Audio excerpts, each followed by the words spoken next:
నాకు తెలిసిన నా నాని బాబువి నువ్వు కాదు. వీడి పేరులో ఉన్న సంతోషం వీడి కళ్ళల్లో కనిపించటం లేదు.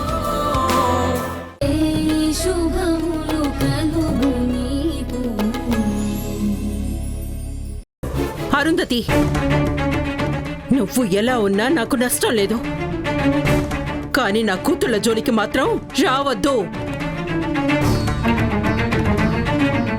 ప్రణయ్ హత్యకి నా కూతుళ్ళకి ఏ సంబంధం లేదు. అలాగే నీకు ఈ విషయాలకు కూడా ఏ సంబంధం లేదు. అలా అని నువ్వు పట్టించుకోకుండా ఉండటమే నీకు మంచిది, నాకు మంచిది. నన్నే బెదిరిస్తున్నావా కృష్ణ తులసి? ఇప్పుడు చెప్తున్నాను విను.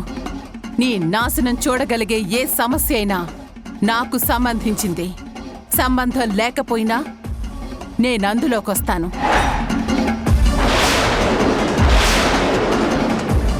నిన్ను నాశనం చేసే వరకు వదలను. ఇప్పుడు కూడా వదలను. సునైనాకి వ్యతిరేకంగా సాక్ష్యాలు తెస్తాను. లేకపోతే పుట్టించైనా మిమ్మల్ని పాతాళానికి తొక్కేస్తాను. అరుంధతి గారు, మీకు చేతనైంది మీరు చేసుకోండి. మీరేం చేసినా నేనక్కడ అండగా నిలబడతానన్న సంగతి మీరు మర్చిపోకండి. ఎవ్వరు అడ్డం వచ్చినా సునైనాని కళ్యాణిని మాత్రం కాపాడలేరు.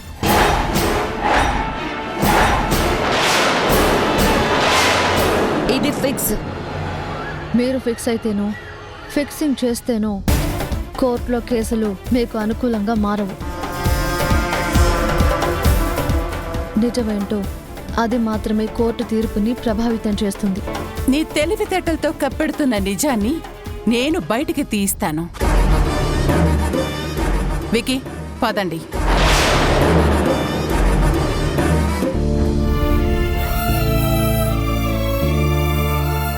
అమ్మా జ్యోతి, నువ్వు మా అందరి ప్రాణాలు నిలబెట్టావమ్మా. అనుకోని దేవతలా వచ్చి మమ్మల్ని ఆదుకున్నావు. అత్తయ్య, జ్యోతి నా ఫ్రెండ్ అత్తయ్య. నీ ఫ్రెండా? అవునత్తయ్య, సునైనాని ఇరికించడానికి అరుంధతి వాళ్ళు ఏదో చేస్తున్నారని నాకెప్పటినుంచో డౌట్గానే ఉంది.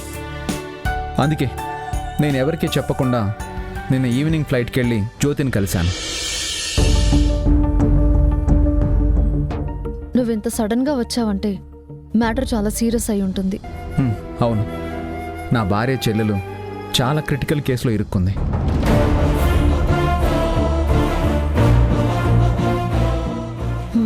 ఈ కేసులో నేను గెలవాలి అంటే చాలా లోతైన విషయాలు తెలుసుకోవాలి. ఏంటవి? చెప్తాను.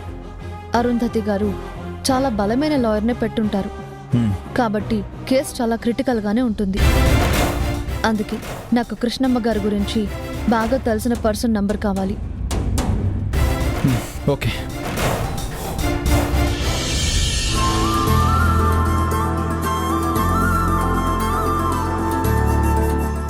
అందుకే జ్యోతి పొద్దున్నే బయలుదేరి ఇక్కడికి వచ్చింది.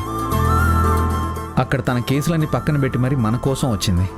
నేను వచ్చింది చరణ్తో ఉన్న ఫ్రెండ్షిప్ వల్ల కాదు. కృష్ణమ్మ గారంటే ఏంటో అర్థమైంది కాబట్టి వచ్చాను. ఈ రోజుల్లో కూడా ఇంత నిఖచ్చితనం, మంచితనం ఉన్నాయా అని డౌట్ పడి ఉన్నాయని నమ్మి వచ్చాను. రోజు కోర్టులో స్వార్థం నిండిన మనుషుల మధ్య ఉండి ఉండి కొంచెం నిస్వార్థపు మనుషుల గాలి పీల్చుకుందామని వచ్చాను.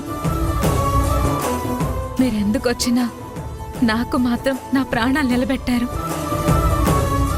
అవునండి, మీరు రాకపోయింటే ఇంకొక 5 నిమిషాలు లేట్ అయినా మా చెల్లెలికి శిక్ష పడిపోయేది. నిజంగా మీకు మేమంతా రుణపడి ఉంటాం. దేవుడెప్పుడు ధర్మం వైపే ఉంటాడంటారు. మరి న్యాయం వైపు ఉండాల్సింది న్యాయమే కదా. ధర్మానికి హాని జరిగినప్పుడు దేవుడొచ్చి కాపాడతాడు అంటారు. మరి న్యాయానికి హాని జరుగుతుందని తెలిసాక కాపాడాల్సింది న్యాయవాదే కదా. ఈటీవీ విన్ గుర్తుకొస్తున్నాయి గుర్తుకొస్తున్నాయి గుర్తుకొస్తున్నాయి. ఒక వింత సామాన్య లోకంలో జరిగే అద్భుతమైన నవ్వుల ప్రయాణంతో రూపొందిన అత్యంత చిన్నగా చేసిన అతి భారీ సిరీస్ మీ ఈటీవీ విన్లో విజయవంతంగా స్ట్రీమింగ్ అవుతోంది. గుర్తుకొస్తున్నాయి గుర్తుకొస్తున్నాయి గుర్తుకొస్తున్నాయి. ఈటీవీ విన్ యాప్ని డౌన్లోడ్ చేసి సబ్స్క్రైబ్ చేయండి.